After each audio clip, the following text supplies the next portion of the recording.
iki gitabo cyitwa Bibiliya benshi bakamaze kukwakana katari ijambo ry'Imana bitewe n'abamisiyoneri baje muri Afrika bazanywe n'inda no kwigarurira ibihugu byacu ndetse no kudukoloneza. Baje bitwaje Bibiliya ariko ntibaza bitwaje Imana yo muri Bibiliya, bitwaje igitabo ariko ntibitwaje Imana ikivugwamo.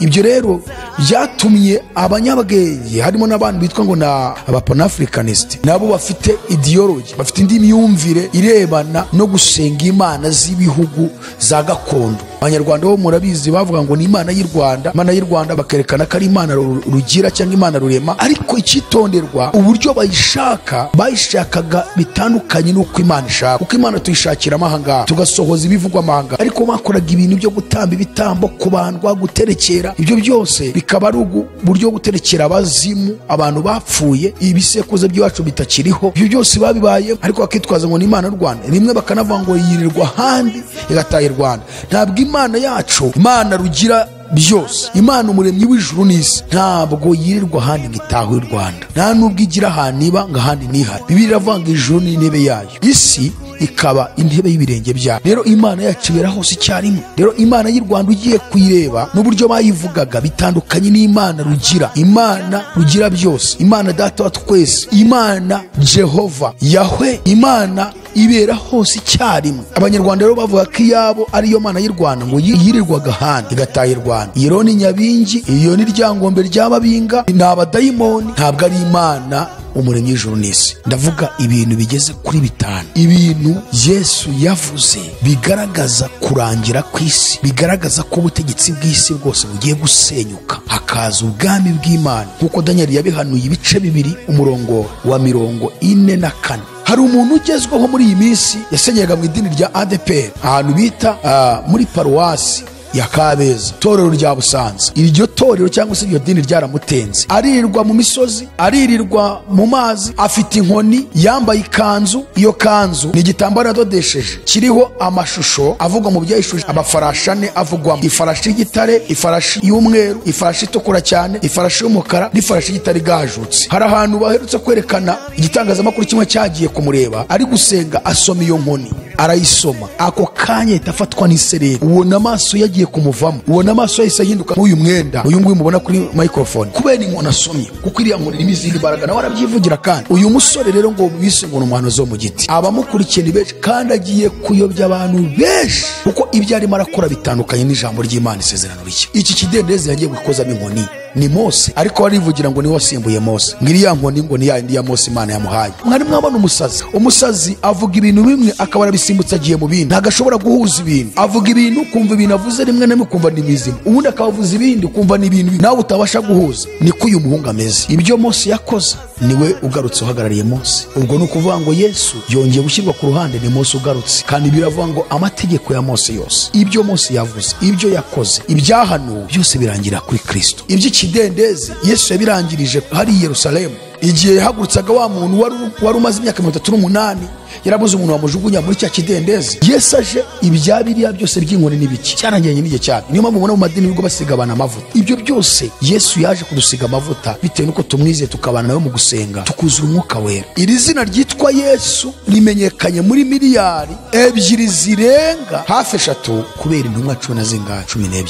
None uyu munsi hari miliyari hafi 3 z'abitirirwa izina rya Kristo. Kuba abantu 12 aribo batumye abo bose bitirirwa izina rya Yesu. None izo miliyari hafi 3, iyo tureba isi tukabona ibintu birimo, wibaza izi miliyari icyo zimaze bikagucanga. Kandi zose zibarizwa mu madini atandukanye: Kiliziya Katolike, Anglikani, Methodiste Libre, Ababatista, Abadivantiste, Abatemwe de Jehova, EPR, Abapanekote. Aya macacizi y'abantu ku biti byabo, za mega cacizi zikomeye cyane ziri mu bihugu bya Amerika, ziri hano za Nigeria, hano za Uganda, bari mu Rwanda. Aya madini mubona akomeye afite abantu benshi, ariko mwumva ibintu birimo birabaho. Ubwicanyi burushaho kuba bwishe mu isi. Murebe izi ntambara ziri gucecekana muri Afurika, murebe inzangano ziri mu isi, murebe imiryango kuntu iri gusenyuka buri munsi, murebe ubutinganyi kuntu bumaze kuzura isi yose, n'ayo madini atangiye gusezeranya abatinganyi.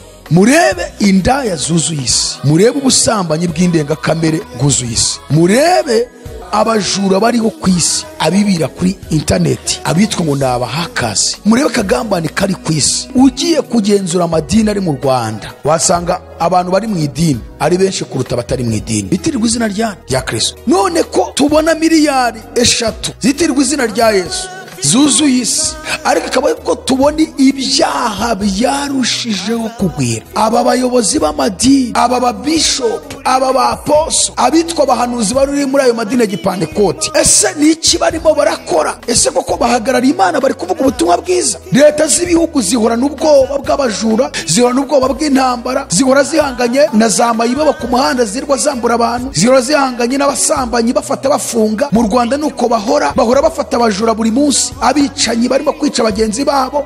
kandi ngo itorero ngo riri mu isi ngo hari abantu bitirirwa izina rya Yesu ngo bavuga ubutumwa bwiza. ubwo butumwa bavuga budahindura abajura, ubwo butumwa bavuga budahindura abasambanyi, ubwo butumwa bavuga budahindura abicanyi, ubwo butumwa bavuga butuma ahubwo abatinganyi bamaze kogera isi yose. ubwo n'ubuhe butumwa bavuga? ziriya sengero, ariya mazu barimo barayamaramo iki? ziriya mikrofone bahagaze imbere bafite mu ntoki ni ibihe bavuga? riratangazamakuru bahoraho bahamagarira abantu kuza ngo barambike ibiganza, n'ubuhe butumwa bavuga? ubutumwa bavuga budahindura isi ni ubuhe? abaperezida bakabaye bamaze kwakira Yesu Kristo umwami n'umukiza, yaravuze ngo ab'inyuma bazaba ab'imbere n'ab'imbere baba ab'inyuma. ese uyu murongo urawumvise? ese inshuti z'Imana, mwebwe mwigeze kumenya Imana mukayivuga? niba koko mwarayivuze, iyo mugenzuye mubona iki gihe duhagazemo ari igihe kimeze gito, ese mwabanyabwenge b'isi mwe, niki kibabuza kugenzura iby'iki gihe ko muzi kugenzura isi n'ijuru?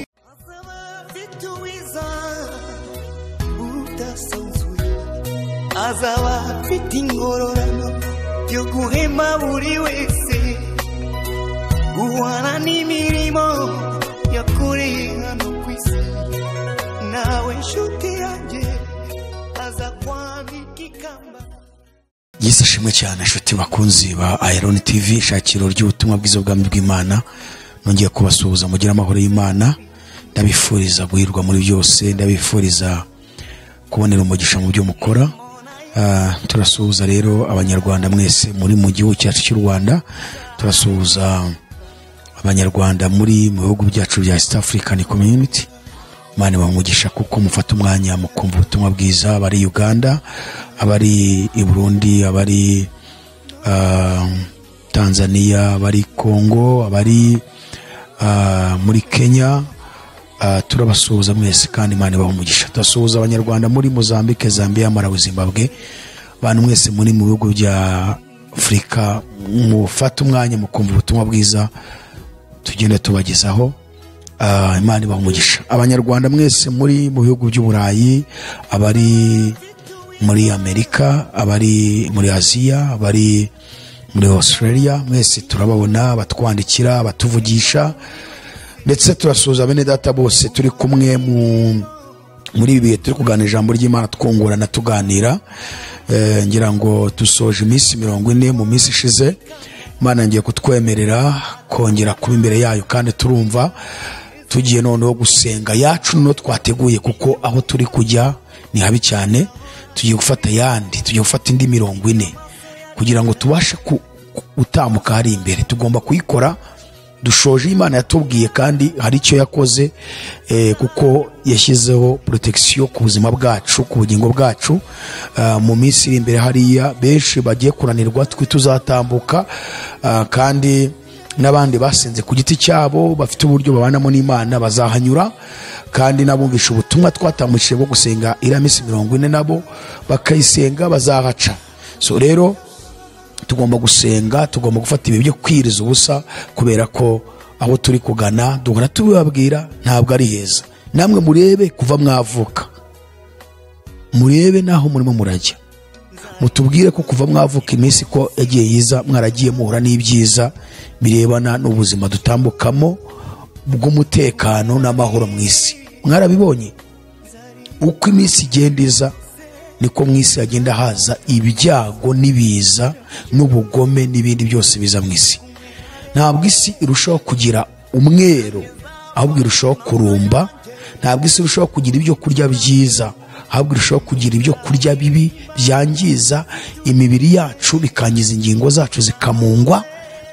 ntabwo uko tugenda twicuma imbere ko duhura n'ubuzima bwiza mu ruhande rw'umubiri, niko duhura n'ibintu bituma abasirikare b'umubiri basaza bakananirwa, bigatuma haduka indwara nyinshi z'ibyorezo mu mibiri yacu. Ndetse n'abakozi ba Satani babandi duhora tubabwira bitwa inyamaswa, abantu ni abantu ariko bakora ibikorwa by'ubunyamaswa. Iriya miryango duhora tubereka buri munsi, Illuminati, Freemasons, ndetse n'uriya muryango igisirikare cya papa cyitwa abajesuiti, abarozi Croix, ndetse n'indi miryango ihari, hakaza UN, umuryango w'abibumbye.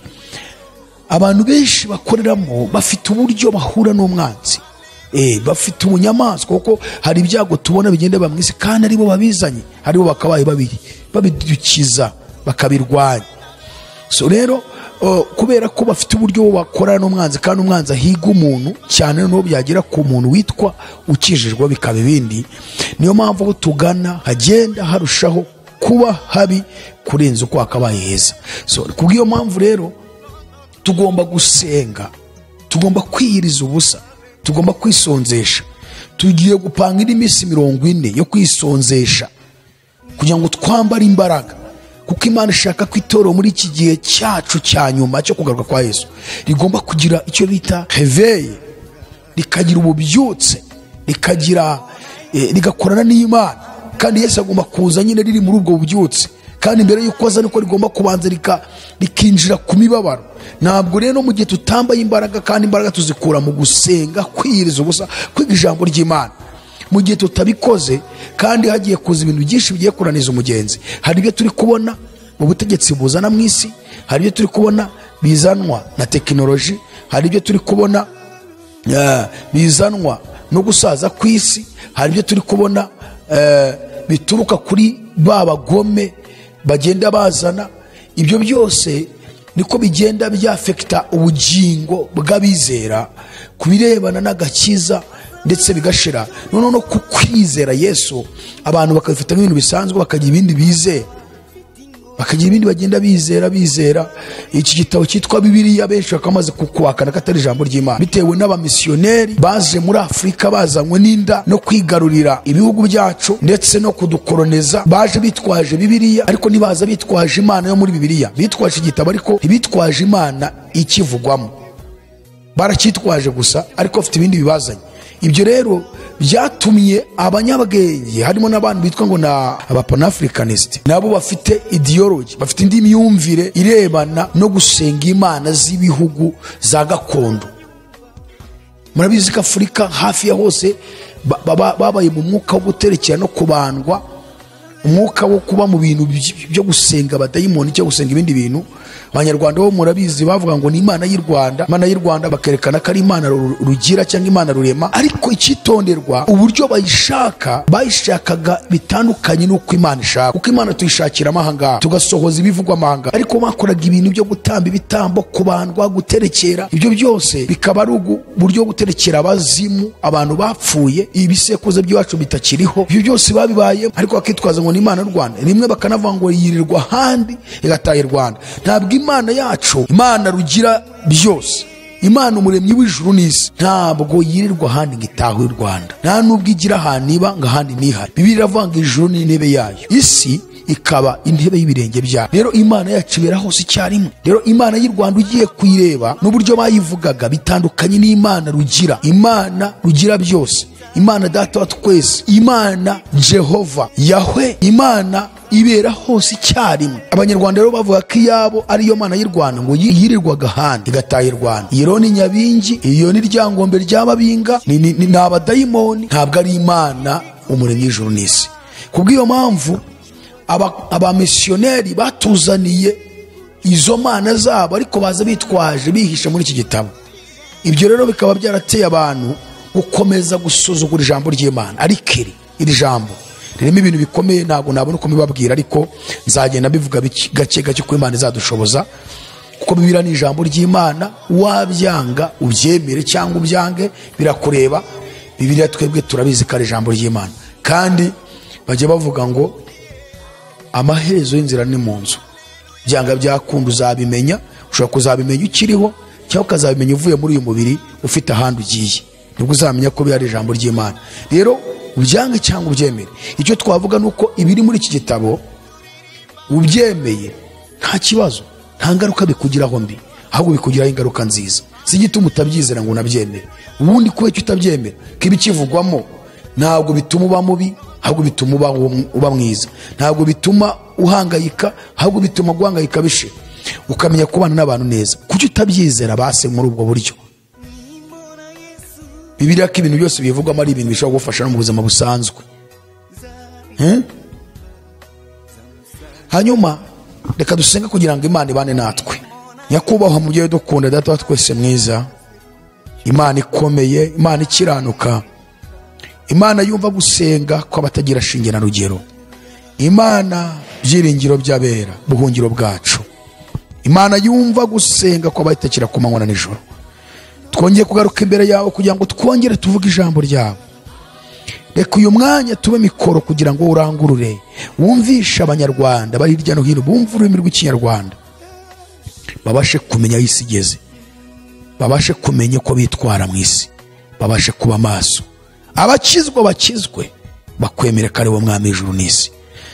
Mana, dukoresha iby'ubutwari. Mana, ibyo tugiye kuvuga bigira umumaro ababyumvise bose, n'abandi bazabyumva uko iminsi izagenda iza. Ijambo ryawe ribohora abantu imbaraga zari zibaboshye, ingoyi za Satani zari zibaboshye, zituma batava mu byaha byarabananiye kubivamo. Uhereye umunsi kubw'ubutumwa bwiza bagiye kumva, buhindura ubuzima bwabo, banesha icyaha, maze bakire Yesu Kristo abataramwakira. Tuguhaye ikaze na karibu, tubyambaje twize mu izina rya Yesu Kristo, amen. Aka kanya turi kumwe na YouTube channel Abaragwa Family TV. Abaragwa Family TV ni channel nziza kandi iri gutambuka ubutumwa bwiza, abigisha batandukanye kandi aratambuka ijambo ry'Imana ryiza. Turakwifuriza gukomeza gukurikirana nabo ubutumwa bwiza kugira ngo ubashe kuba wubakitse. Ntabwo turi twenyine rero, kiganiro turi kumwe n'Abaragwa Family TV. Reka tubahe ikaze ukurikirana nayo. Ushobora gukurikirana ubutumwa kuri AYALONI TV, ariko no ku Baragwa Family TV nawo wabusangayo. Imana ibahe umugisha rero, mukomeze kubana natwe. Turagarutse ku nyigisho twize ubushize, turi kuvuga ku bintu byitwa ikigerageza Imana yavuze kigiye kuza mu isi yose kugerageza abari mu isi, aho Imana iburira abakristo ngo ndaza vuba, komeza icyo ufite, hatagira ugutwara ikamba ryawe. Ibyo bintu twarabyize, ni ibintu bigeze mu 8 byaje nk'ibigeragezo bije mu isi kugerageza abari mu isi yose. Ariko Imana ikabwira itorero ngo kuko witondeye ijambo ryo kwihangana kwanjye, nanjye nzakurinda icyo gihe cyo kugerageza kigiye kuza mu bihugu byose kugerageza abari mu isi. Twabibonye mu gitabo cy'ibyahishuriwe Yohana igice cya 3 umurongo wa 10 n'uwa 11, aho Imana isoza ivuga ngo ndaza vuba, komeza icyo ufite, atagira gutwara ikamba ryawe. Icyo kiganiro kiri kuri YouTube channel, muzagikurikire, ni ikiganiro cyiza cyane. Turagarutse rero kugira ngo dukomeze twigane ijambo ry'Imana. Reka tubane. Ndasaba umuntu wese dukurikiye bwa mbere ngo ukimara kumva ubutumwa bwiza ukore subscribe niba utarayikora, kandi usharinge ubutumwa, ubusharingira abavandimwe n'inshuti kugira ngo barusheho gukomeza kwitegura Yesu, kandi niba batari banizera bamwizere. Turagaruka ku murongo twasomye ubushize kuko tuwufiteho byinshi tugiye kongera kuvugaho. Ubutumwa bwiza bwa Yesu Kristo uko bwanditswe na Luka 12:54 kugeza 57. Nuko abwira abateraniye aho nabati, iyo mubonye igicu kivuye iburengerazuba, uwo mwanya muravuga ngo imvura iragwa, kandi niko biba. Niyo mubonye umuyaga uturutse ikusi, muravuga ngo haraba ubushyuhe, kandi niko biba. Mwandyarya mwe, ko muzi kugenzura isi n'ijuru, niki kibabuza kugenzura iby'iki gihe? Kandi namwe ubwanyu niki kibabuza guhitamo ibitunganye? Aba Yesu ari kubwira ni abanyapolitike b'Abaroma, harimo n'abayobozi b'amadini bahagarariye iyobokamana muri Isiraheli, aribo bitwa abafarisayo, abatambyi, abanditsi. Abafarisayo bari bahagarariye amategeko ya Mose, hakaba n'abanditsi bayandikaga. hakaba n'abatambyi bashinzwe gutambira abisirayeli ibitambo, hakaba n'umwami wari uyoboye icyo gihe witwa Herode, ubwo yari ahagarariye ibirebana n'ubuvugizi, kuvuganira abisirayeli hagati yabo na politike yari iyoboye icyo gihe, ariyo politike ya Roma. Roma niyo yari empire, yari empire romane, niyo yari iyoboye isi icyo gihe mu kinyejana cya mbere Yesu ariho, kuko Roma igitangira kuyobora isi yambura abagira icyo ubutware cyangwa se ubutegetsi mu kuyobora isi ni mu 167 imbere y'ivuka rya Yesu. Rero kuva icyo gihe Roma yatangiye kuyobora, Yesu yavutse hashize imyaka 167, asanga rero ariyo iriho. Noneho rero ubutumwa ari kububwira abanyamadini, abahagarariye religion iyobokamana muri Isiraheli muri icyo gihe, ndetse n'abahagarariye ubutegetsi Abaroma. Niyo mpamvu babwiye ngo nuko abwira abateraniye aho nabati, iyo mubonye igicu kivuye iburengerazuba uwo mwanya muravuga muti imvura iragwa, kandi niko biba. Niyo mubonye umuyaga uturutse ikusi muravuga ngo haraba ubushyuhe, kandi niko biba. Mwandyarya mwe, ko muzi kugenzura isi n'ijuru, niki kibabuza kugenzura iby'iki gihe? Kandi namwe ubwanyu niki kibabuza guhitamo ibitunganye? Turashaka kuvuga rero ibintu bimwe na bimwe tubona muri iki gihe. Ndavuga ibintu bigeze kuri 5 cyangwa se 6, ibintu Yesu yavuze bigaragaza kurangira kw'isi, bigaragaza ko ubutegetsi bw'isi bwose bugiye gusenyuka, hakaza ubwami bw'Imana, nkuko Daniel yabihanuye ibice 2 umurongo wa 44. Yaravuze ngo hanyuma y'ubwo bwami Imana yo mw'Ijuru izimika ubundi bwami butazarimbuka iteka ryose, kandi ubutware bwabwo ntibuzazungurwa n'irindi shyanga, ngo ahubwo buzamenagura ubwo bwami bwose bubutsembeho, kandi buzahora ku ngoma iteka ryose. Turashaka kwerekana rero ibintu bigeze muri 5 cyangwa 6 Yesu yavuze cyangwa se Bibiliya ivuga, kandi ibyo bintu ni ibintu twicayemo, ni ibintu turimo muri iki gihe, ni ibintu duhagazemo, ni ibintu turyamyemo, ni ibintu tubyukamo, ni ibintu tugenderamo, bisohoye ku banyamadini bayoboye amadini muri iki gihe, bisohoye ku itorero rya Kristo, bisohoye ku bami, bisohoye ku batware, bisohoye ku bategetsi za leta z'ibihugu. Ibyo bintu isi yose byicayemo, kandi ni ibintu byo gukangura abasinziriye ngo bakanguke. Turavuga abasinziriye mu mwuka bigeze kwizera Yesu, kandi nanone ni ibintu bikwiriye gutuma itorero rya nyaryo rihaguruka rikihutisha ubutumwa bwihuse cyane, kuko rikwiriye guhindura ubutumwa ryavugaga, rikavuga ubutumwa bugaragaza iherezo ry'isi, ubutumwa bugaragaza ko isi igeze final, igeze ku iherezo. Ikibabaje rero nuko benshi barasinziriye, ntibazi ibyo barimo, barangajwe n'iby'isi, barangariye mu bidafite umumaro, kandi isi igeze ku iherezo, igeze final, igeze ku iherezo, irarangiye. Niyo mpamvu dushaka kuvuga ibyo bintu kugira ngo mubyumve. Noneho abanyamadini, abayobozi bayoboye amadini, abapasiteri, ababishop, ba apostle, ba archbishop, abanyamasengesho, abandi bitira abanyamasengesho, abahanuzi, dukwiriye kumenya n'iki Imana birashaka mu itorero ryayo muri iki gihe cya none. Nubuye butumwa, ese nubuye buhanuzi? Kuko abahanuzi benshi barahanura ibijyanye n'amarari yabo, abandi ku YouTube barirwa batukana, barirwa basebanya. Hari abandi nabo bari gukoreshwa n'imyuka mibi kuri YouTube, bari kuyobya abantu benshi, bazanye isezerano rya kera, ibyakorwaga mbere yuko Yesu aza mu isi bakaba bizanye. Ariko kandi n'abakurikiye abo bantu ni injiji nazo zanze kwiga ijambo ry'Imana, ahubwo bagendera mu bintu bimeze nk'imihango. Abanyarwanda twabaye mu kintu cyitwa guterekera no kubandwa n'uyu munsi, kubera ko uyu mwuka turimo twarakijijwe, ariko uyu mwuka wanze kutuvamo. Niyo mpamvu tugikurikirana abahanuzi bayobye, bavangiwe, ngo bakomeze kutuyobya, tugashaka kumva Imana ngo yavuze, ngo baduhanuriye ngo gukira indwara, tukajya kubishakira ku bahanuzi bayobye, nyamara dutaye Bibiliya kandi aribwo buhanuzi buzima, bwo kudufasha ndetse no kurebera ku byo tubona mu isi. Ndabibutsa ko iki kiganiro cyitwa ubusesenguzi kuri Bibiliya, kandi n'ubuhanuzi bukomeye butambuka muri iki kiganiro.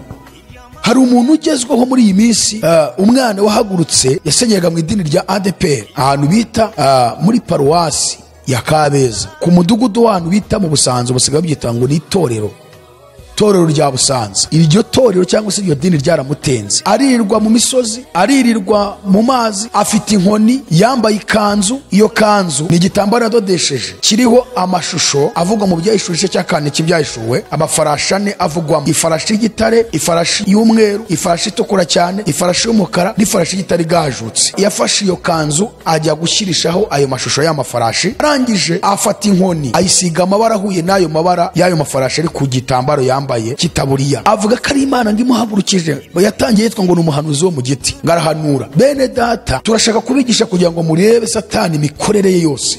Ndashaka kuzabereka uyu muhungu uburyo akorana, afite indi myuka akorana nayo, kandi nawe ashobora kuba atabizi icyitonderwa, cyangwa se rimwe na rimwe akaba anabizi ariko akaba yarabuze uburyo yabyiyambura. Hari ahantu baherutse kwerekana igitangazamakuru kimwe cyagiye kumureba ari gusenga, asoma iyo nkoni, arayisoma, ako kanya itafatwa n'isereri, ubona amaso yagiye kumuvamo, ubona amaso yahise ahinduka nk'uyu mwenda uyu nguyu mubona kuri microphone. Amaso arashira ahinduka nk'ishirira, ubona abaye nk'aho abuze ubwenge, ubona ataye umutwe kubera inkoni asomye, kuko iriya nkoni irimo izindi mbaraga, nawe arabyivugira. Kandi yagiye ku kidendezi cy'amazi ajya kuyikozamo, abantu baraza, ni abapagani, ni abajura, ni abasambanyi, ntibarakizwa. Hakazamo n'abanyamadini badasobanukiye iby'agakiza, ngo barajya mu mazi. Abasore barafata umugore wo wangaho, umukecuru, bakajya kumuduka mu mazi. Mu buhe buryo? Bibiliya ivuga iki? Nimumenye ukuri, mumenye ubutumwa bwiza, nimumenye ukuri kuzaba batura, niko ijambo ry'Imana rivuga. Nimuguma muri ibyo mukakira ijambo ryanyu, muzamenye ukuri, kandi ukuri ko kuzababatura.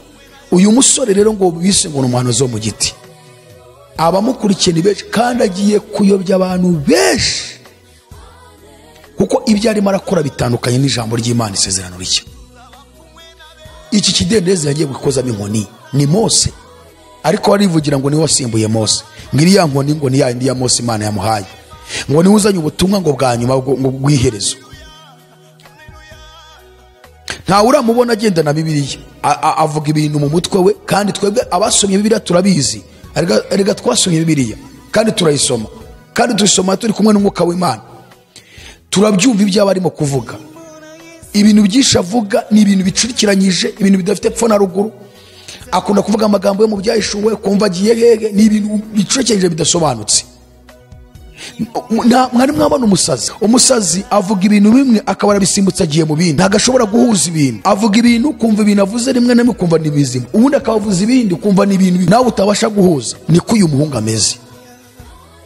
Noneho iyi nkoni yajyanye mu mazi, yagiye gukoza mu mazi, ngo icyo ni ikidendezi ngo abantu bazakiramo indwara. Nabonye abadiyasipora mwaragowe cyo kosa, mwanze kwiga ijambo ry'Imana, ngo nimuturangira aho hantu, ngo nimuturangira icyo kidendezi. Ye baba we, bega gupfa, abantu bagiye gupfa nabi kwe. Ngo yonga umukozi w'Imana, ngo ariko abanyarwanda ngo Imana irabakunda, ngo Imana irabahagurikiza, ngo umukozi udasanzwe. Arara, abantu babanye n'Imana basenga kandi biga ibyanditswe byera, tuzuriya muntu, tuba ducecetse tubikurikira, tukagaruka tubigisha ijambo ry'Imana ngo muryumve, ariko mwanze kuryumva, murakurikira ngo ibitangaza. Ibyo Mose yakoze niwe ugarutse uhagarariye Mose. Ubwo ni ukuvuga ngo Yesu yongeye gushyirwa ku ruhande, ni Mose ugarutse. Kandi biravuga ngo amategeko ya Mose yose, ibyo Mose yavuze, ibyo yakoze, ibyahanuwe byose birangira kuri Kristo. Yesu aje, ibya Bibiliya byose by'inkoni n'ibiki cyarangiranye n'igihe cyabyo. Niyo mpamvu mubona mu madini nubwo basiga abantu amavuta. Ibyo byose Yesu yaje kudusiga amavuta bitewe nuko tumwizeye, tukabana nawe mu gusenga, tukuzura Umwuka wera. Mose nawe yarabyivugiye ngo Imana izabahagurikiriza umuhanuzi muri mwe umeze nkanjye, muzamwumvire. Umuhanuzi yavugaga ni Yesu. Yesu aje rero yatanze isezerano rishya. Ibikorwa byose byo mu isezerano rishya Yesu yakoze, iby'ikidendezi Yesu yabirangirije hari i Yerusalemu. Igihe yahagurutsaga wa muntu wari umaze imyaka 38, yarabuze umuntu wamujugunya muri cya kidendezi. Yaramubwiye ngo harya urashaka gukira? Undi ati reka da, iyo ngerageje kujya muri aya mazi. Abenshi bantangamo, hari abafite bagenzi babo babafasha bakabajugunyamo, uko marayika yamanutse kikihinduriza, ngewe bantangamo bagakira. Yesu amubwira ati oya, ibyo kidendezi byarangiye kuko ni ngewe byashushanyaga, ni nge kidendezi uyu munsi, ubu ni nge kidendezi noneho. Urashaka gukira cyangwa ntabyo ushaka? Ndati mwami nubishaka unyize. Okay, ikorera uburi bwawe wigendere. Bivuga ngo Yesu agaragaje ko ikidendezi byacyo bishyizweho iherezo, kuko niwe wari ikidendezi. Nta yandi makuru batwereka i Yerusalemu nyuma y'uko Yesu akijije uriya muntu wari umaze imyaka 38 atava ahari. Yesu akamukiza iruhande rw'ikidendezi. Nta handi batwereka ngo ikidendezi cyongeye gukora ibitangaza, nta hantu batwereka ngo marayika yongeye kumanuka ngo ajye mu mazi yihindurize. Byahise birangira aho ngaho ko Yesu niwe washushanywaga na cya kidendezi, ni nawe washushanywaga na marayika wamanukaga amazi akihinduriza. Ariko uyu muhungu wayobye ufite indi myuka iri kumukoresha, yagiye ahantu mu gishanga iyo afata ikidendezi ngashyiramo inkoni ngo ya Mose, aravuga ngo marayika ngajya amanuka ngahinduza ikidendezi ngo abantu bakira indwara. Abantu bahashiriye benshi mugiye kurimbuka no kwakira imyuka mibi. Nzamukoraho ikiganiro cyonyine aricyo turimo kureba icyo Bibiliya bivugaho, ariko nagira ngo mbanze bakangure mu byumve, reka twigarukire. Kandi ubwo nawe arimo gusohoza ibintu bigaragaza ko Yesu agiye kugaruka. Niyo mpamvu birivuze ngo nuko abwira abatiraniye aho n'abati, iyo mubonye igicu kivuye iburengerazuba, uwo mwanya muravuga ngo imvura iragwa. Kandi niyo mubonye umuyaga uturutse ikusi, muravuga ngo uraba ubushyuhe. Ngo kandi niko biba. Ahita avuga ngo umwana ryarya ko muzi kugenzura isi n'ijoro, niki kibabuza kugenzura iby'iki gihe. Bibiliya ivuga abigisha b'ibinyoma n'abahanuzi b'ibinyoma n'ibyo bazakora, n'itandukaniro ririmo ritandukanye n'ibyo Yesu yakoze n'intumwa ibyo zakoze. Ko muzi kugenzura isi n'ijoro, kuki mutagenzura n'aba bantu biyitirira ngo n'izina rya Yesu Imana irabatumye? Reka tugaruke gatoya tuvuga bino bintu Yesu yavuze. Ni ibintu 5 cyangwa 6. Icyambere, muzi ko Yesu yavuze yuko mbere yuko agaruka,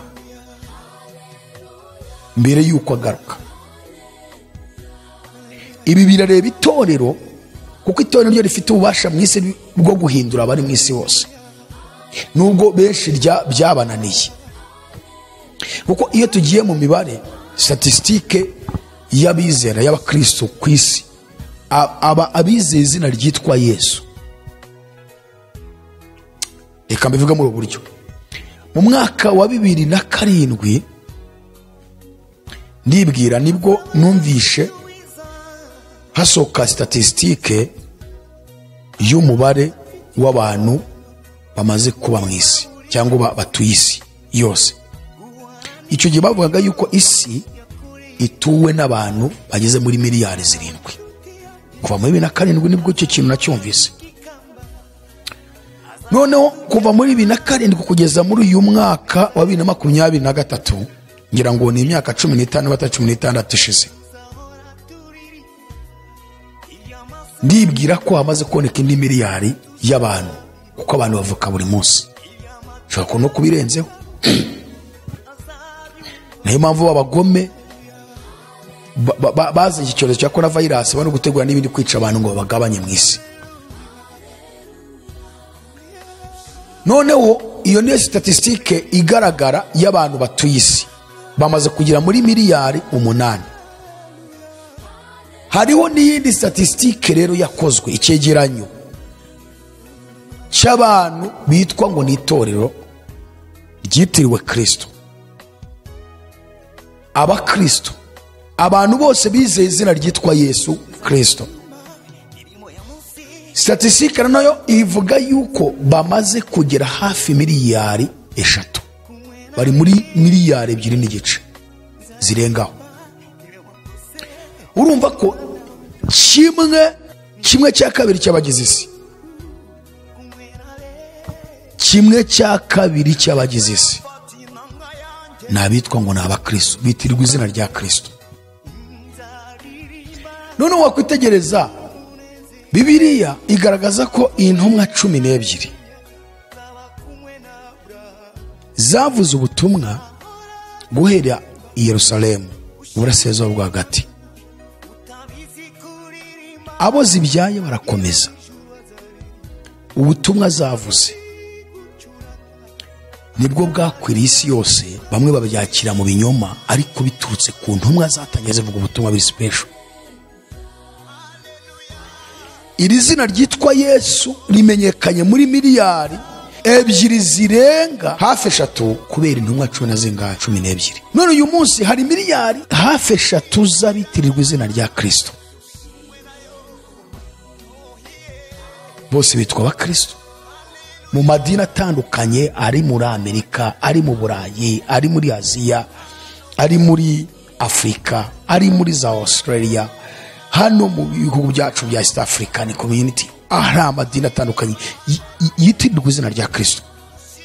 None mureba aya madini yose, aba bantu bose bitwa abakristo, kuba abantu 12 aribo batumye abo bose bitirirwa izina rya Yesu. None izo miliyari hafi eshatu, iyo tureba isi tukabona ibintu birimo, wibaza izi miliyari icyo zimaze bikagucanga. Kandi zose zibarizwa mu madini atandukanye: Kiliziya Katolike, Anglican, Methodiste Libre, Ababatista, Abadivantiste, Abatemwe de Jehova, Eperi, Abapanekote. Aya macacizi y'abantu ku biti byabo, za mega cacizi zikomeye cyane ziri mu bihugu bya Amerika, ziri hano za Nigeria, hano za Uganda, bari mu Rwanda. Aya madini mubona akomeye afite abantu benshi, ariko mwumva ibintu birimo birabaho. Ubwicanyi burushaho kuba bwinshi mu isi. Murebe izi ntambara ziri gucecekana muri Afurika, murebe mu Burayi iriya ntambara iriyo, murebe inzangano ziri mu isi, murebe imiryango kuntu iri gusenyuka buri munsi, murebe ubutinganyi kuntu bumaze kuzura isi yose. N'ayo madini atangiye gusezeranya abatinganyi.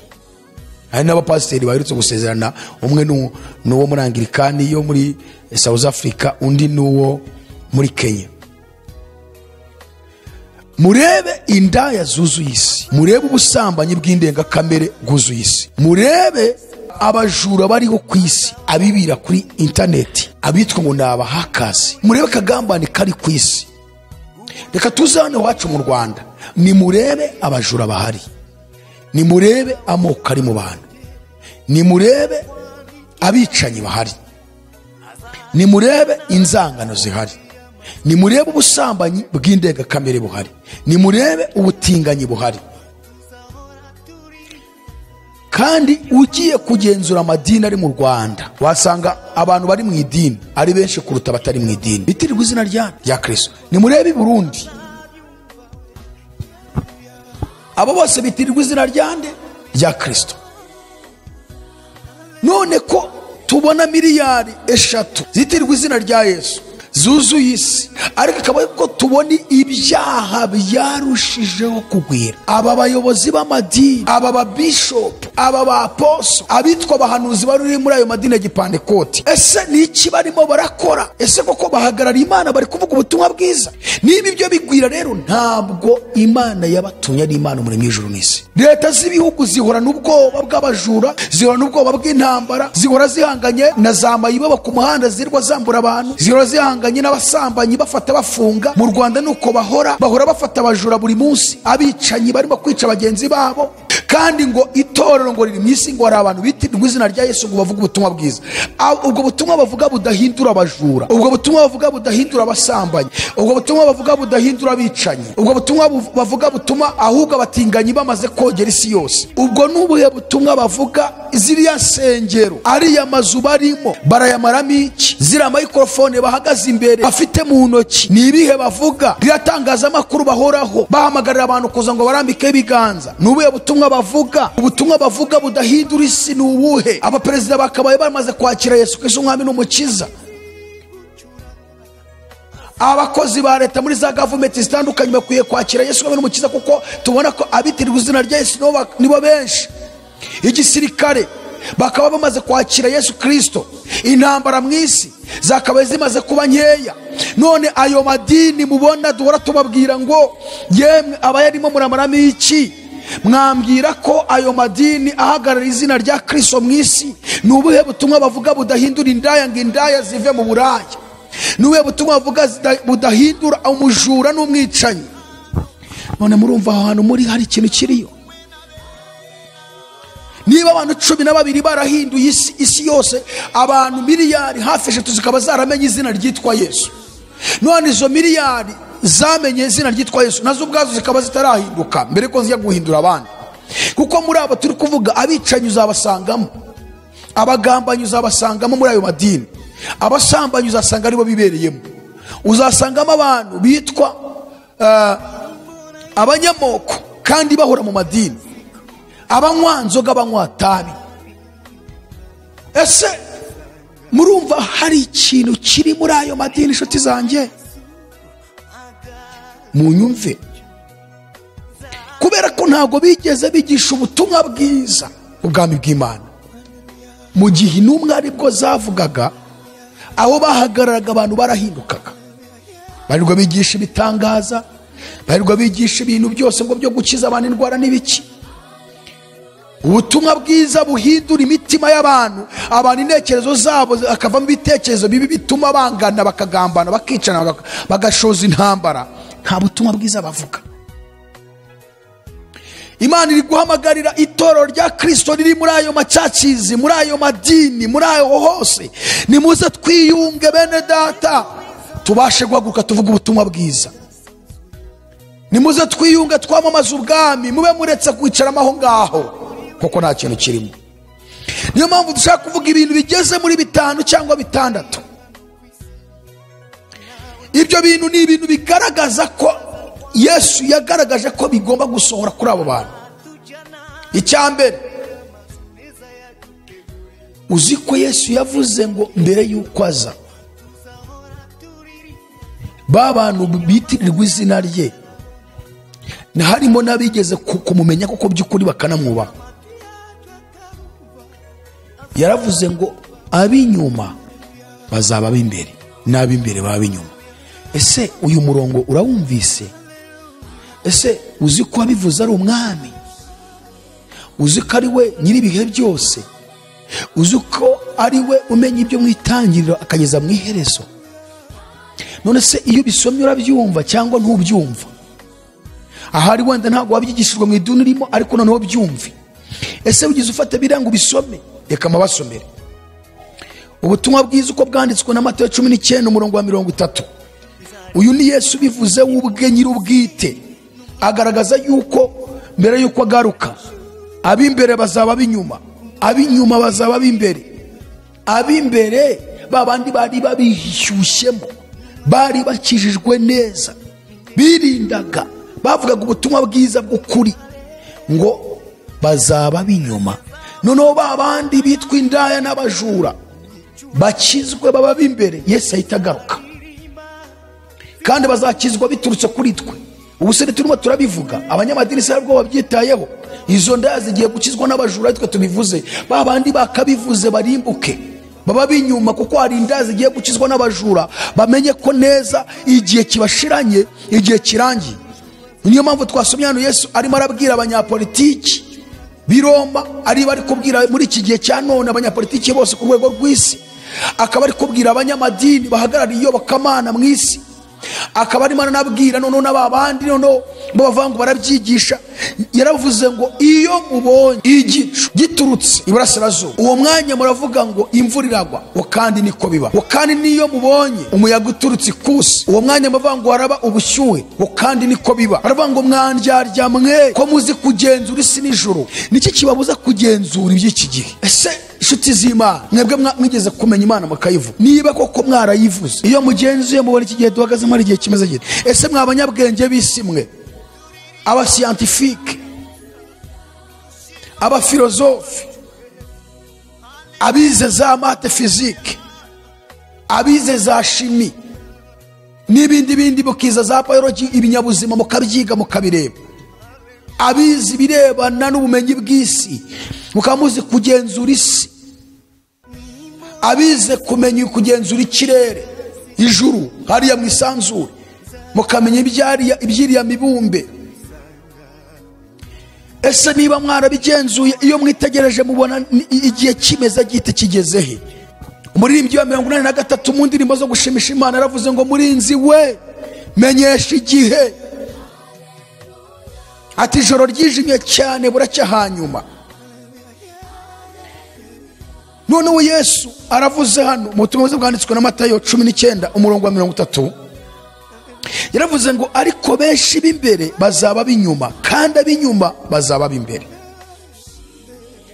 aha ari kuvuga noneho abitirirwa izina rya Yesu, abamwizeye.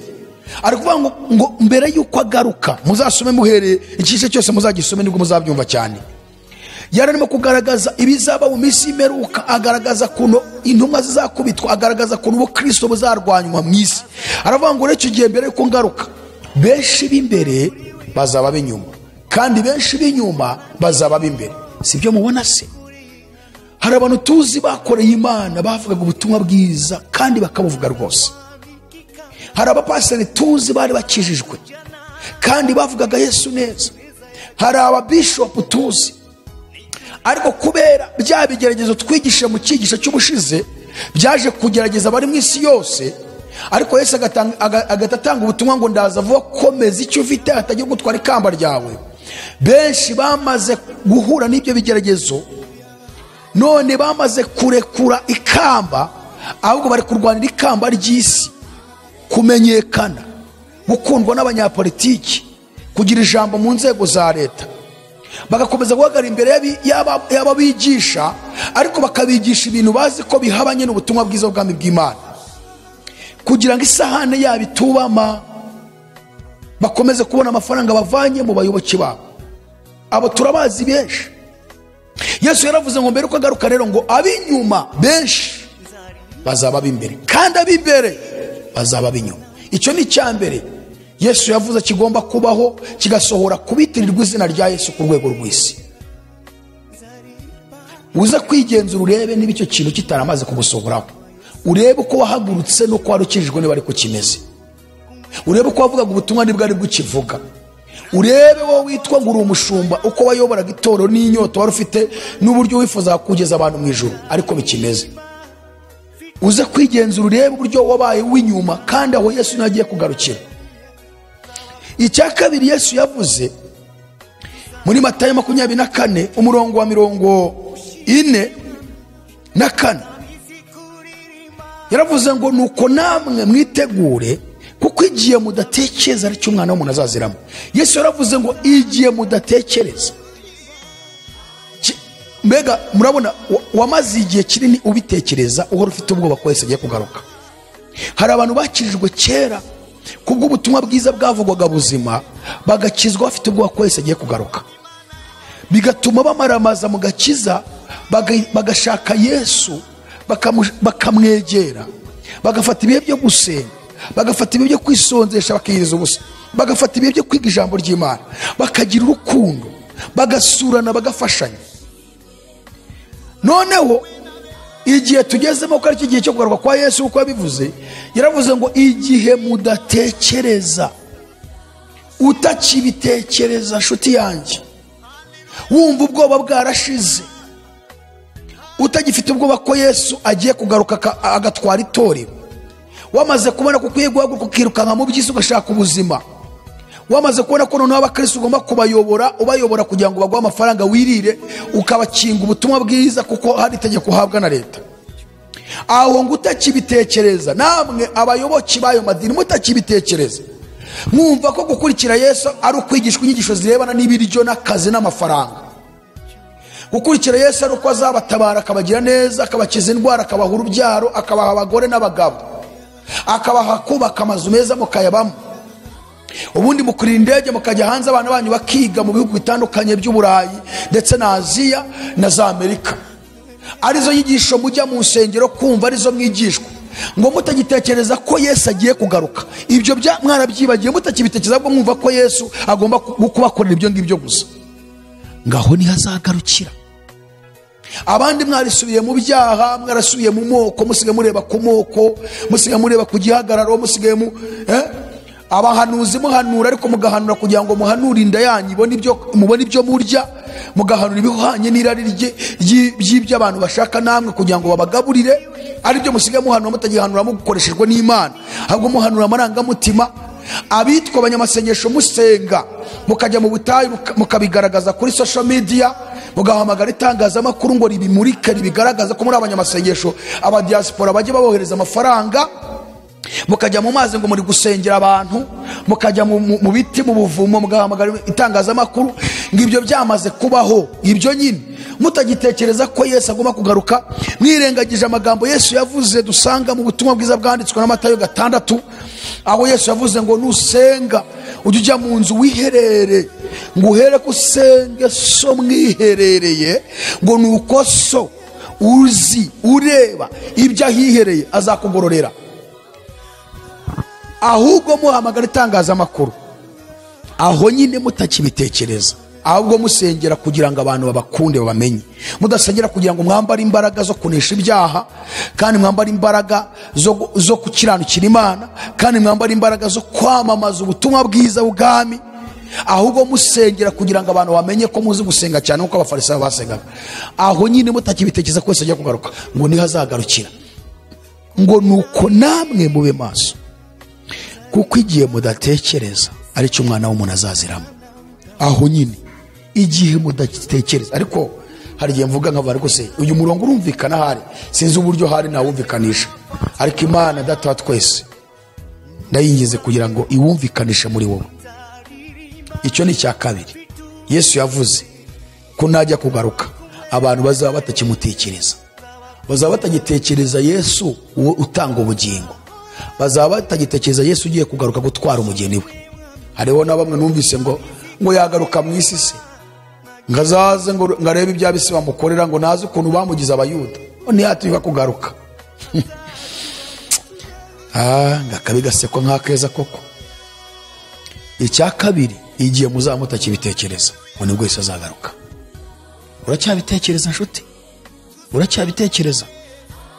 Niba ukibitekereza urahirwa. Ariko niba utagitekereza ko Yesu agiye kugaruka, ukaba utagitekereza umuriro utazima, ukaba utagitekereza ubugingo buhoraho, ukaba utagitekereza gukurwa mu isi uzamuka, cyangwa se ukaba warakijijwe izo nyigisho utarigeze uzigishwa, noneho uri kuzigishwa zumve rero kugira ngo bitekereze. Mutakibitekereza, mutekereza Yesu w'ibiryo n'amafaranga n'akazi no kwamamara no gukomera no guhanura bakakugaburira, no kugira icyubahiro mu isi ukitirirwa izina rya Yesu, ariko udakiranuka, ngaho niho azagarukira. Icyo ni cya kabiri. Icya gatatu, Yesu yavuze yuko abantu bazaba baharanira kubaka amazu no guhinga no kurongora no kurongorwa n'ubucuruzi. Reka mabasomere ubutumwa bwiza uko bwanditswe na Luka 17, mwumve niko Yesu yavuze. Murongo wa 28, cyangwa mere ku murongo oya, reka masome neza kugira ngo byumvikane. Murongo 22 kugeza ku murongo wa 30 haravuze ngo, abwira abigishwa be ati, hazabaho igihe muzifuza kubona umunsi umwe mu minsi y'umwana w'umuntu, ariko ntimuzawubona. Kandi bazababwira bati dore nguriya, cyangwa bati dore nguyu, ntimuzajyeyo kandi ntimuzabakurikire. Nk'uko umurabyo urabiriza mu ruhande rumwe rw'ijuru ukarabagiranira mu rundi, uko niko umwana w'umuntu azaba ku munsi we. Ariko akwiriye kubanza kubabazwa uburyo bwinshi no kwangwa n'ab'iki gihe. Yes, kwangwa n'ab'iki gihe se niba twanga kuko tumufite. Kandi uko byari biri mu minsi ya Nowa, niko bizaba no mu minsi y'umwana w'umuntu. Mwumve rero ko mu gihe cya Nowa byari bimeze. Icya gatatu tugezeho, mwumve ibintu yavuze bizaba biri mu bantu. Icya mbere, bararyaga. Icya kabiri, baranywaga. Icya gatatu, bararongoraga. Icya kane, barashyingiraga. Ngo umwuzure uraza urabarimbura bose. Ubarimbuye barya, banywa, barongora, bashyingira. Ushaka kwibaza ko Yesu yabivuze. 28 noneho yongeye kubigereranya no mu minsi ya Loti. Aravuze ngo no mu minsi ya Loti nayo byari bimeze bityo. Icya mbere bararyaga, icya kabiri baranywaga, icya gatatu baraguraga. Iyo bavuze kugura bashatse kuvuga ubucuruzi, Bibiliya ni kwivuga yivuze kugura, ibishatse kuvuga gucuruza. Baraguraga, icya kane barabibaga, ubwo hajemo n'ubuhinzi, icya gatanu barubakaga, hajemo n'ubwubatsi. Maze umunsi Loti yavuye i Sodomu, umuriro n'amazu kubiva mu ijuru biragwa birabarimbura bose. Niko bizamera umunsi umwana w'umuntu azabonekeraho. Ubuse nshuti yanjye, ibi bintu urabyumva cyangwa ntawe ubyumva? Ese ibi bintu dusomye urabyumva? Uzi ubivuze se? Ubivuze ni umuremyi w'ijuru n'isi. Ubivuze amenya ibyo mu itangiriro, hagati no mu iherezo. Azi uko ibihe bigomba gusimburana mu isi. Afashe kwa Nowa, afashe kwa Loti, afata iyo shusho y'ibyo bintu byabo ayigarura mu gihe cyacu. Aravuga ngo kuza kwe abantu bazaba bameze nk'icyo gihe. Ese iyo witegereje ubona ariko bimeze? Reka ntinde kwa Loti. Kwa Loti aravuze ngo icya mbere bararyaga, baranywaga, bararonguraga, ariko yongeyeho ibindi bintu bitatu ngo baraguraga, barabibaga, barubakaga. Reka mvuga ibintu bitatu: kugura, kubiba no kubaka, gucuruza, guhinga n'ubwubatsi. Murebe isi yose murasanga ari byo bintu bigezweho, kandi ibi bituma abantu bahahamukira kubigira kugira ngo nabo bagere ku rwego abandi bariho. Kubihahamukira bigatuma nta mwanya babonera Imana. Umuntu wese ariga afite intego yo kuzubaka etaje cyangwa se kadasiteri. Umuntu wese ariga amashuri afite intego yo kugira ngo azabashe kubaka inzu y'ikitabashwa. Undi arakora akazi afite intego yo kubaka cyangwa se kubona amafaranga nk'igishoro gikomeye, ngo nawe umucuruzi ukomeye. Nanjye ncuruze, ngira ngo njya kurangura Nairobi, njye muri Dubai, ndenge njye mu Bushinwa. Nanjye ncuruze quartier commerciale, ncururize quartier Mateusi, nanjye ngira iduka rikomeye. Nibyo nta kibazo rwose, gucuruza ntacyo bitwaye, nta nukubuza gucuruza. Ariko ite ku buhanuzi Yesu avuze. Kuki Yesu abivuze se? Ashatse kugaragaza ko abantu bazaba barangariye muri ibyo, kandi bikabatera no gucumuriramo, ntibakiranuka kuko bazaba bahamukiye inyungu nyinshi.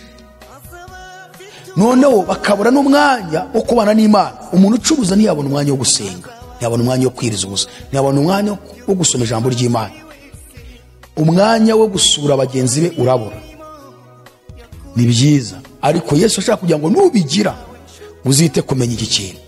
Nuba umucuruzi ukamenya ngo nuri indege ngiye mu Bushinwa, ugenda uyarimo uyiriza ubusa, nugerayo naho ube wiyirije ubusa. Ubashe gufata kanya igihe uruhutse uvuye kurangura ibintu uri muri ya hoteli, ufate Bibiliya usome ijambo ryayo, usome ijambo ry'Imana kugira ngo ubashe kwambara izindi mbaraga. Urarusenga niba ubishoboye, ntajya kuvuga ngo ndananiwe, nibi yashaka kuvuga. Ariko agaragaza ko ibi bintu ari bimwe mu bintu ubucuruzi bushobora kurangaza abagenzi, abantu bakabura umwanya wo gusenga, kwiga ijambo ry'Imana. Kubera iki? Ushobora kuba yafashe amadeni, kredi ya banki, akajya kurangura, agakura amanywa nijoro ku buryo nta mwanya abona. Agaragaza ko abantu bazaba bahamukiye ikintu cyitwa ubucuruzi, nk'uko kwa Nowa byari bimeze, nk'uko kwa Loti byari bimeze. Gucuruza, yes, gucuruza, ugomba gucuruza, ariko Yesu aragira ngo agukangure umenye ko ugomba kubikora kandi ukanabana n'Imana.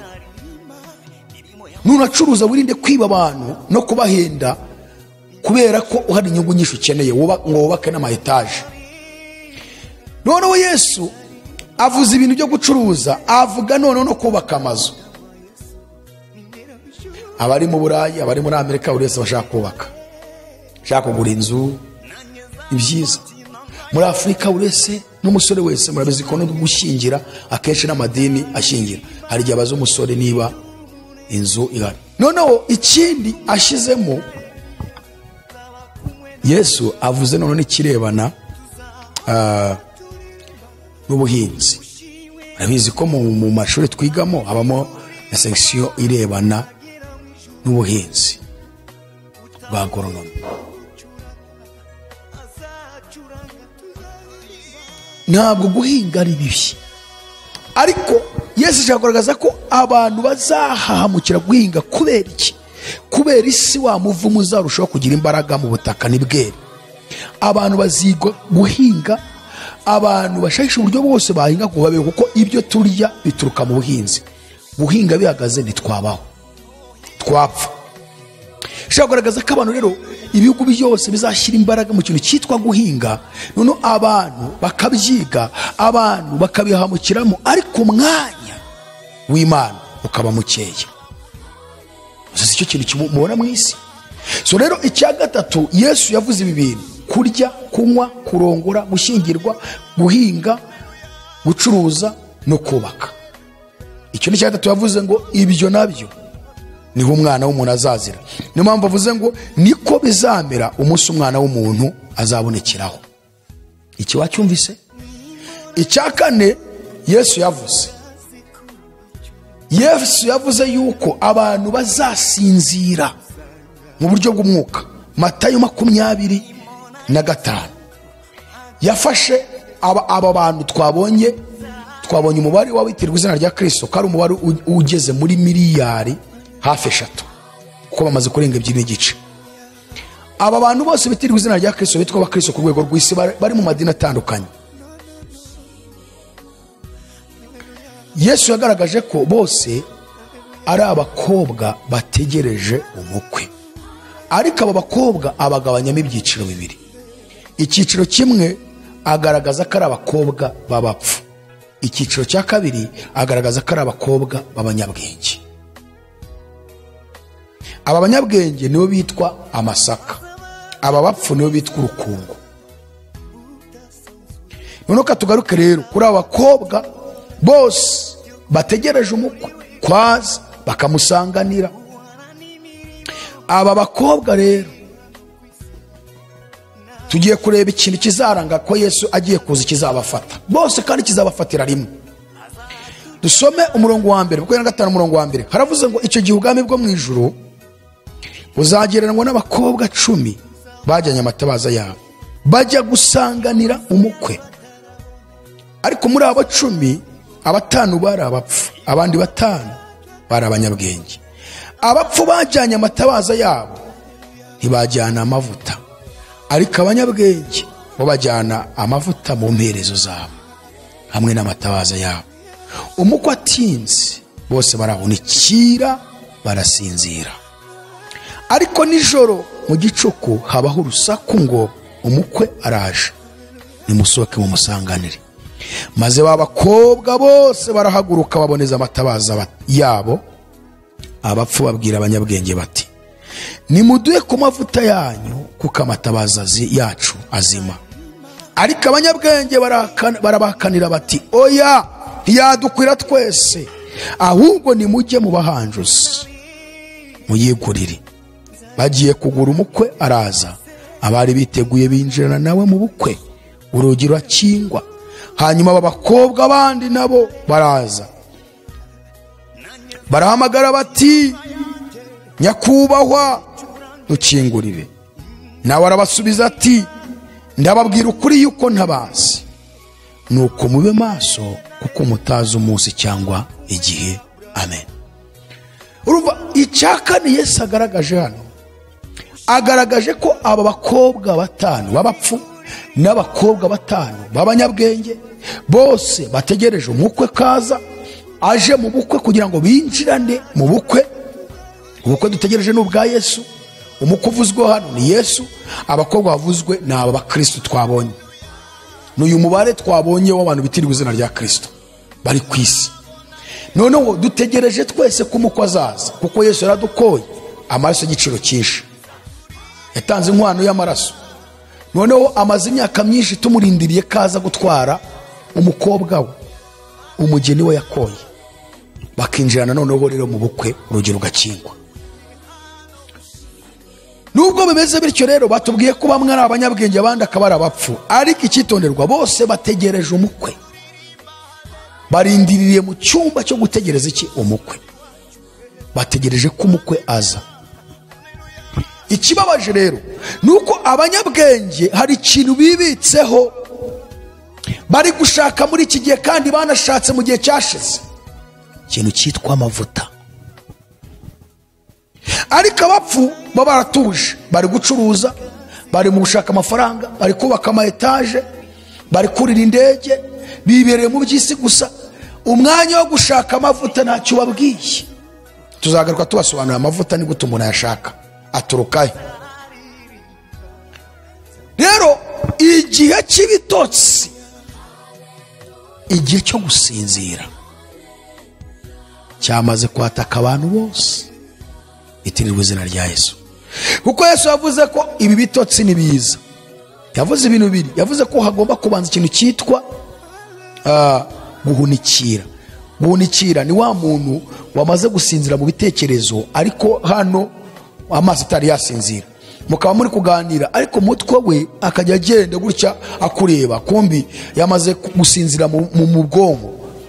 Bajya kukumva ko baje ngo nicyo yamuravuga, cyangwa akaba yanavugishwa. Habanza guhunikira agakurikiraho gusinzira. Igihe cyo guhunikira rero cyabayeho aho abantu bari bakigerageza kuvuga ubutumwa, bakigerageza kuba bagira ikintu bavuga. Ubu uyu munsi twicaye mu gihe cyitwa gusinzira. Abakobwa bose bamaze gusinzira, kandi umuntu wasinziriye akora amahano menshi. Niyo mpamvu mubona abapasiteri, ababishopu, bakibishopu, bande bose ari gukora ibintu by'amahano. Ukabona bararegana mu manza, baragambana, barigisha inyigisho zipfuye, barasambana, ngo barakora abantu za deliverance, bakabasambanya, bafite abagore bangaye ku ruhande. Abakirisitu ni abanywanzoga, ni abanywantabi, abandi baravuga ngo twebwe dukeneye kumva ibintu bitwigisha Bibiliya, abandi barashaka kwigisha inyigisho za prosperity. Nyine barasinziriye, nyine umuntu wasinzira ashobora gukora ibintu abari maso bakumva ko akoze ibintu by'amahano, bikabatera n'isoni. Niyo mpamvu abakristo nyabakristo bari kureba ibintu kavuga ati uyu muntu koko ni umuntu w'Imana kweri, yagakwiye kuba yitiriwe izina rya Yesu, uyu akaba ari umukozi w'Imana. Umuntu wasinziriye yicira inkonda, umuntu wasinziriye ashobora kurota avugishwa, ukagira ngo arimo aravuga kandi ari kuvugishwa. Umuntu wasinziriye ashobora gukora ibintu iyo muri Afurika y'Epfo aho ngaho, agakora ibintu abantu bakikanga. Iyo tuvuze muri Afurika y'Epfo ngo turavuga hepfo iyo ngiyo Imana yaturemanye nyine. Ashobora mbega hari ibintu byinshi bimubaho ntabimenye ko byamubayeho. Hari uwo nzi mugenzi wanjye wajyaga usinzira akarota akabyuka mureba, twararanaga, agahaguruka akagenda rwose agenda yivugisha. Rimwe twigeze kuba inzu twabagamo bari guteramo irangi, none uwateraga irangi araza urwego muri iyo nzu. Noneho rero wa wundi mugenzi wanjye turyamye nijoro arabyuka ajya kuri rwa rwego, ararwurira kandi asinziriye. Agera hejuru aho rugarukiye, ageze hejuru akoma karuru, avuza induru, abarahananutse ngo pa, yikubita hasi. Yamaze igihe arwaye uburwayi bw'imvune. Umuntu usinzira akora ibintu byinshi bimeze nk'ibitabapfa. Noneho rero ngo uku gusinzira kugomba kwataka abanyabwenge, ukataka n'abapfu. Ariko abanyabwenge hari icyo basinziranye, amavuta. Abapfu ntacyo basinzira. Noneho mu bintu Yesu yavuze rero, ndihuta ko ntabwo ariyo nyigisho nshaka kwigisha, nuko yavuze ko mbere yuko agaruka ibitotsi bizataka abanyabwenge, byatake n'abatari abanyabwenge bitwa abapfu. Bose bahunikire basinzire. Ibyo nibyo turi kubona uyu munsi. Kandi ngo nyine ngo bazasinzira mu gicuku. Beneda, uyu munsi turi mu gicuku.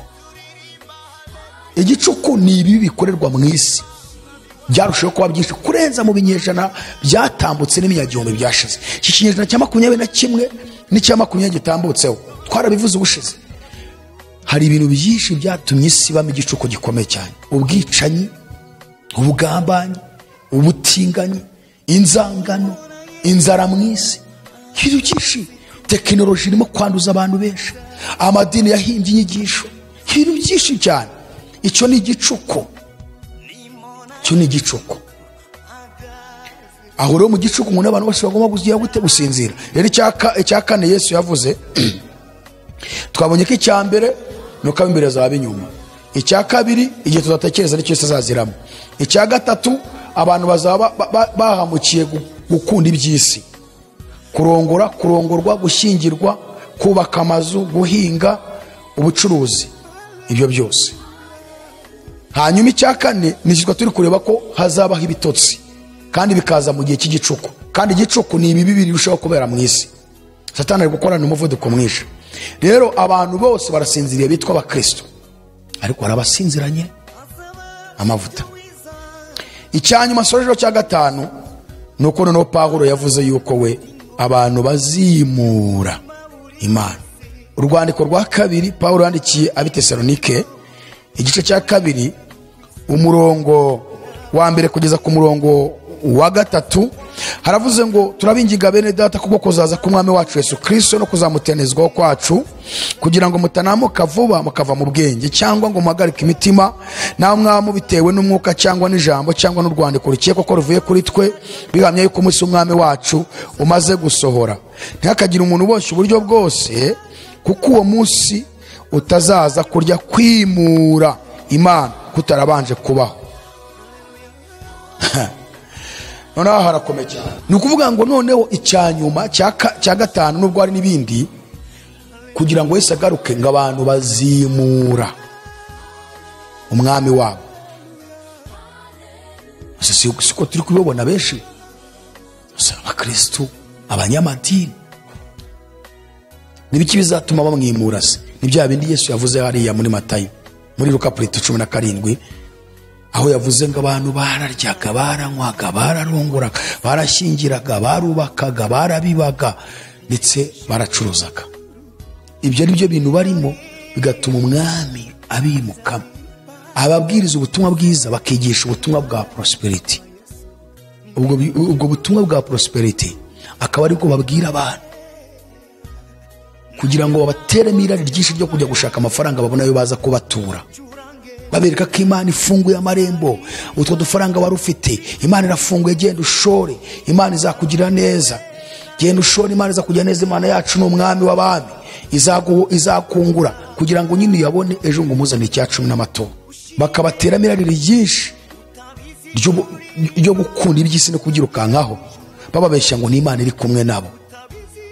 None abandi nabo bakirukanka muri ibyo, bigatuma baca mu buriganya bwinshi, ndetse n'umwanya bakobora bakimura Imana, bakimikamo ibyo bindi by'isi. None abayobozi b'amadini aho kwimika umwami ngo bamugumishe muri bo, bakamwimura, bakimikamo irari ry'amafaranga no gukunda iby'isi no kugira abantu bakomeye. Rero icya gatanu Yesu aravuze ngo mu kuza kwe azaza mu gihe abantu bamwimuye. Mu gihe bazaba bamwimuye ngo nibwo azagaruka. Reba neza mwene data, niba nta kintu gitumye wimura umwami, ni amafaranga, ni akazi, ni amashuri, ni ubucuruzi, ni ubwubatsi, ni ibiki bitumye wimura umwami? Ni ugukunda iby'isi, ukaba warimuye umwami akaba ari byo wimika muri wowe. Ibyaha bizarushaho kugwira. Ubu nanze kujya ku cya gatandatu, noneho Pawulo yavuze ibintu bizaba byuzuye mu bantu. Noneho rero mu gusoza Pawulo arabwira, hari icyo ari kubwira itorero ryo, rero itorero rya Kristo, ba bakobwa b'abanyabwenge, mwumve icyo Yesu ababwiye. Niyo message ya nyuma abwiye abizera. Dore ubutumwa bwa nyuma Yesu ahaye abizera by'ukuri, ubutumwa bwa nyuma bugiye kubafasha mu bihe bikomeye. N'ubu ngubu Abatesalonike, rwandiko rwa mbere 5 umurongo wa mbere kugeza ku murongo wa 7, ariko umurongo ushaka cyane ni umurongo wa 4 n'uwa 5 n'uwa 6. Ariko bene data, iby'ibihe n'iminsi ntimugomba kubyandikirwa, kuko ubwanyu muzi neza ko umunsi w'umwami wacu uzaza nk'uko umujaza nijoro. Ubwo bazaba bavuga bati nta mahoro, nta kibi kiriho, nibwo kurimbuka ko zabatungura nk'uko ibise bitungura umugore utwite, kandi ntibazabasha kubikira na hato. Umurongo wa 4 aravuga ngo ariko mwebweho bene data, ntimuri mu mwijima ngo uwo munsi ubatungure nk'umujura, kuko mwese muri abana b'umucyo n'abana b'amanywa, ntituri ab'ijoro cyangwa ab'umwijima. Nuko rero twe gusinzira nk'abandi, ahubwo tube maso, twirinde ibisindisha. Ukabasinzira basinzira nijoro, n'abasinda bagasinda nijoro. Ariko mwebwe bene data, ntimuri ab'umwijima ngo uwo munsi ubatungure nk'umujura, kuko mwese muri abana b'umucyo n'abana b'amanywa, ntituraba ijoro cyangwa b'umwijima. Nuko rero murongo 6, nuko rero twe gusinzira nk'abandi, ahubwo tube maso twirinda ibisindisha. Babandi bigisha kunywa inzoga nta cyaha kirimo, kandi inzoga ibarwa mu bisindisha, cyangwa vino ibarwa mu bisindisha. Tube maso twirinda ibisindisha. Muri Gatolika murabizi ko inzoga bazinywa nta kibazo, abatimwe de Jehova murabizi ko bazinywa, abadivantiste nabo barabeshye kandi nabo barazinywa, ndabazi benshi n'abanyi nabo barazinywa, n'abasinzi mu rwego rwo hejuru. Ibigage bihiye ibiki byose, abarokore nabo bamaze kuba basinzi bazinywera mu mazu yabo bihishe, bakajya kugura za wisiki bakazisha mu mazu yabo, bakajya bagura amafanta bakavanga, ngo apfa kuba atayasinze ngo ajye kurwana. Biravuga ngo tube maso twirinda ibisindisha. Ntago ari ukubinywa ngo nusinde, ahubwo iryo jambo igisindisha. Niba uzi ko vino ari igisindisha, ukaba uzi ko inzoga ari igisindisha, irinde kukinywa, kuko Pawulo avuze ngo twirinde ibisindisha. Ntabwo ari ukubinywa ngo ntusinde, ahubwo ni ukubyirinda ntubinywe. So rero twebwe itorero rya Kristo ntabwo tugomba kuba abasinziriye, tugomba kuba abari maso uwo munsi kugira ngo utazadutungura. Ntabwo ugomba kudutungura. Ibi ni byo bintu bitanu tubonye Yesu yagaragaje, avuga ko azaza ari byo bisohoye ku bantu. Ntabwo azaza byamaze kubasohora, ahubwo azaza abantu babihagazemo, babirimo. Ibintu bitanu tubonye. Icya mbere ngo nuko ab'imbere bazaba b'inyuma, ab'inyuma bakaba b'imbere. Icya kabiri ngo nuko abantu bazaba batagitekereza kugaruka kwa Yesu, mu madini batakibyigisha barabiretse. Icya gatatu ngo nuko abantu bazaba bafite irari ry'ibyisa ryo barimo, barya banywa barongora bashyingira bubaka amazu, bacuruza, ari abahinzi. Hari byo bintu bashyizeho umutima bikimura Yesu mitima yabo. Icya kane nuko birigaragaje ko abantu bazaba basinziriye, bose barasinziriye mu buryo bw'umwuka. Icya gatanu Yesu avuze yuko abantu bazimura umwana bakamwimura mu mitima yabo. Ariko asoza Pawulo avuga yuko twebwe tudakwiriye gusinzira nk'uko abisi basinzira. Tugomba kuba maso tugategereza kugaruka ku mwami wacu Yesu Kristo. Kuba maso rero ni ukumenya aho umwanzi aturuka turasa. Araca mu buzima bwacu bwa buri munsi, araca muri za leta, araca mu bigeragezo biza mu isi, araca mu nyigisho z'ubuyobe z'amadini. Aho hose tugomba kuba maso kugira ngo tutabasha gusinziriramo. Imana ibaha umugisha. Ibi byose no kubwira abantu ngo mube maso. Twebwe ntabwo turi abana b'umwijima, ntabwo turi abana b'ijoro, turi abana b'amanywa. Niyo mpamvu tugomba kuba maso, Yesu akagaruka asanga tumwiteguye. Banyamadini, bapasiteri, bashumba, bareverandi, ba bishop, ba kibishop, turaburira abantu bose bumva Ikinyarwanda bari mu Kiliziya Gatolika, ibyo murimo ni ubuyobe. Mumenye ijambo ry'Imana rivuga. Abanyabwenge b'isi, abantu bose mwize ubwenge bw'isi, iki ni igihe cyo kugira ngo twakire Yesu. Niba utaramwakira umwakire, nabamwakiye mukaba mwaramaze kwibagirwa, mutagitekereza kwese agiye kugaruka, mukaba mwirutse mu by'isi, mwongere mugaruke. Imana ibahe umugisha. Reka dusenge. Mana turagushimiye kubwo ijambo ryawe ryiza duhaye. Fasha umuntu wese wari urikurikiye kugira ngo arusheho kuba maso no kwezwa. Twese dukanguke dutegereze kugaruka kwawe, kandi turarame turebe mu ijuru. Mana ibi byose ntibikadusohoreho ngo uzasange tubyicayemo, ahubwo uzasange turi abana b'amanywa, turi maso tugutegereje. Habwe ikuzo n'icyubahiro tubyambaje twizeye mu izina rya Yesu Kristo, amen. Mana iguhe umugisha wowe wari ukurikiye ikiganiro. Sharingira inshuti zawe kugira ngo bakomeze kumva ubutumwa bwiza muri kiganiro nakagaruka. Shalom shalom. Azatujyana muri amazu meza yaduteguriye, nitugerayo tuzahora tuririza.